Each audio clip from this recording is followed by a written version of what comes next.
Hey guys, on tonight's video, we're going to talk about my 2011 Nissan 370Z Roadster with 76,000 miles, 6-speed, some of the pros and cons, and my overall impressions.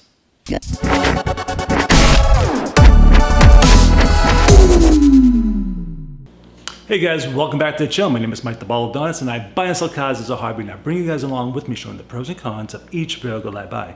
Now, I bought this car back a few months ago, and I made two videos prior to this one. The first one was talking about a little bit of I just bought the car. The second one was an information video about the known issue of the rear axle not clicking. So there is an upgraded part from Kawasaki that is a replacement, and you don't hear the clicking noise anymore. So that's a separate video. If you want to watch it, there'll be a link in the description below. So this car, 2011 370Z, 6-speed, fully loaded. You can't get any more options than it has. So it has the navigation package. It's got the sport package with the 19-inch wheels. It's got the touring package, and it has air conditioned, heated seats, all that good stuff.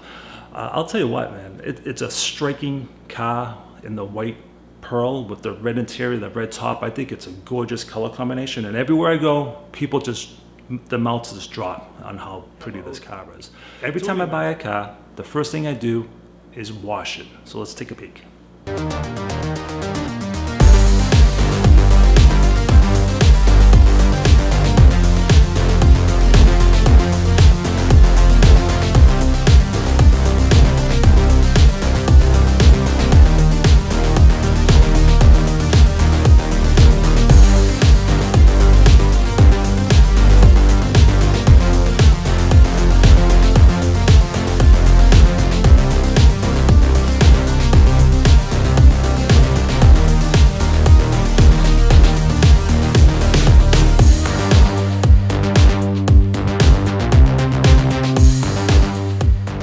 So I bring my cars to Dave at European Auto Solution in Hudson, New Hampshire, and I went to the shop 3 times. The first time was to check it all out.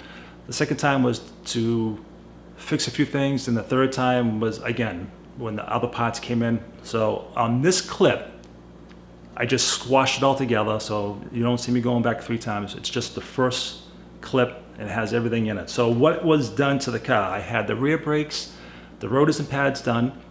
I had the new axle nut put in, the replacement, and we did spark plugs and air filters. So let's check it out.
car runs and drives great, right? But there's one cosmetic issue that I'm having. It's the clear bra, and it's on two areas of the car, the front end and where the top meets the paint. When the top is down, it has this ugly old appearance of beat up 3M tape. So I took it to my friend, he's a professional, because I could not get it done myself. Unfortunately, I did not have any footage because he forgot to videotape it. But what happened was he put a chemical on it. It took about 3 hours to remove all the clear bra, and it came out super nice. So let's take a peek.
So let's talk about some of the pros and cons of this car. The pros, obviously it's a gorgeous car. Stunning in white pearl, red top, red interior. It has heated and cool seats. The 6-speed is nice. It has a beautiful navigation system. The Bose stereo system cranks. It's very nice and loud and crisp. You can hear everything. It doesn't break up. It has the backup camera. Very pretty interior. I really enjoy it. It has the push start and it's a keyless entrance as well. Let's go with the cons. I am 6'4", 230, depending on the time of year, 230, 235, somewhere around there. It's a better fit than the old 350. It's still snug. I'm comfortable and I'm able to enjoy driving it versus the 350. So that is a plus for me, but it's also a con because it's still a tight, confined area for taller people. Blind sides. This has a unique roll bar type of situation going on over the rear, or the seats I should say, not the rear seats. The rear of the seats, there's a roll bar. So when you're looking, it sits high. So the back of the rear end of the car is over your head. So you can't see what's coming on the sides of the car. So that's a big blind spot. That's a con. The digital gas gauge, again, that's annoying. So because it's a small vehicle to get in and out, being a taller guy, when I'm trying to get out of the car, on the seat, there's a little piece of plastic that where the seat meets, like this, okay, it's right on the edge, that it doesn't break, but it does pull apart and you have to keep putting it back together. So it kind of like pops. And unfortunately, when you first look at it, it can be like an eyesore kind of thing.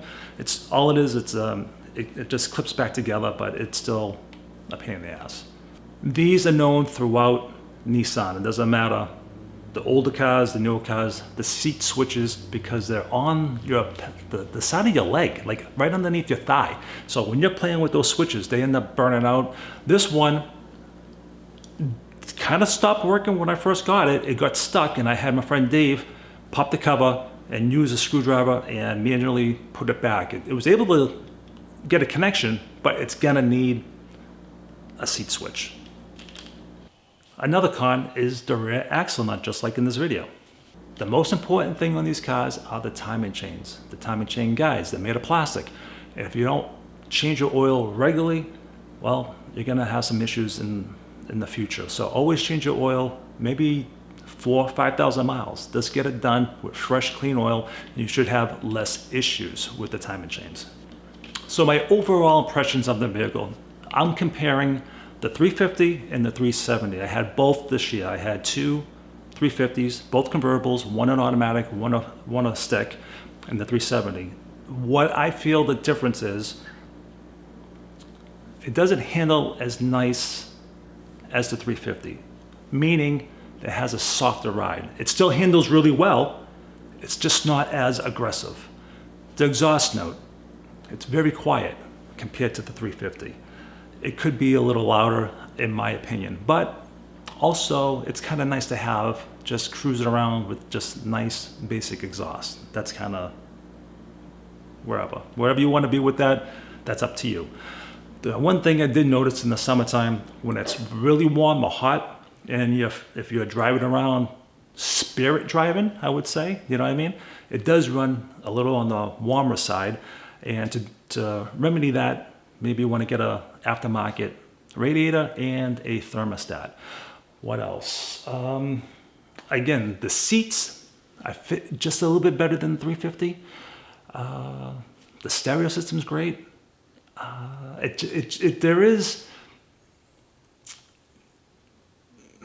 It's more of a touring car. Like when you hear like people say it's a touring car, it's great on the highway. It is. It rides really well on the highway. It's super smooth, and I'm getting pretty decent gas mileage with it as well. But I mean, with 332 horsepower, you're gonna have fun with this car. So my overall impressions is it's a very nice car. I like it a lot. Some of the things, just little quirks like every other car. All right, guys, until the next video. Wait a minute. I have a new car I just bought. A 2007 Toyota FJ Cruiser. I bought it from the original owner. It's a 6-speed with 315,000 miles. Yes, folks, 315,000 miles. The original owner. I can't wait to do that video. That will be up next week. And yesterday, I sold my Mercedes CLA 250 4MATIC AMG package car. Finally, after a few months, I've been trying to unload that thing, but that was a nice little car. I'm gonna miss the fuel economy, and I'm gonna miss the sharp looks of that car. So upcoming videos, obviously I travel throughout New England. I'll be making those videos coming up now that the fall season's here. Get those beautiful autumn leaves changing colors, so I can't wait to do that. More car videos coming up, and whatever else I feel like doing. So until the next video, everybody, Baldadonis out. Another con, when I bought the vehicle from the previous owner, there was some damage to the passenger rear quarter where the gas tank is, and when you put the gas nozzle in, from taking that in and out, it must have dragged on the paint, and there's some paint chipping off. And from going into his garage, I'm assuming, I'm guessing, because that's what it looks like. He just nicked the rear quarter, and there's a nice little scratch right along that crease at the bottom, but it's only in the rear quarter section. I can't have it painted because I have a chemical sensitivity, and the chemicals will just make me have vertigo until I sell the car. So that's gonna be somebody else's priority, and that's why it's gonna be at a price for that reason. It's gonna be at a certain price, so that can be fixed and they can have a really nice car. This car is for sale. If you look in Maine, New Hampshire, and Boston Craigslist, you will see the vehicle. And if you're interested, I have people that fly out from Florida, all throughout the country. They buy cars from me. So if you're interested, my email is in my channel, or it'll be right here somewhere, my email. Reach out to me and maybe we can do something. All right, guys, until the next video. Baldadonis out.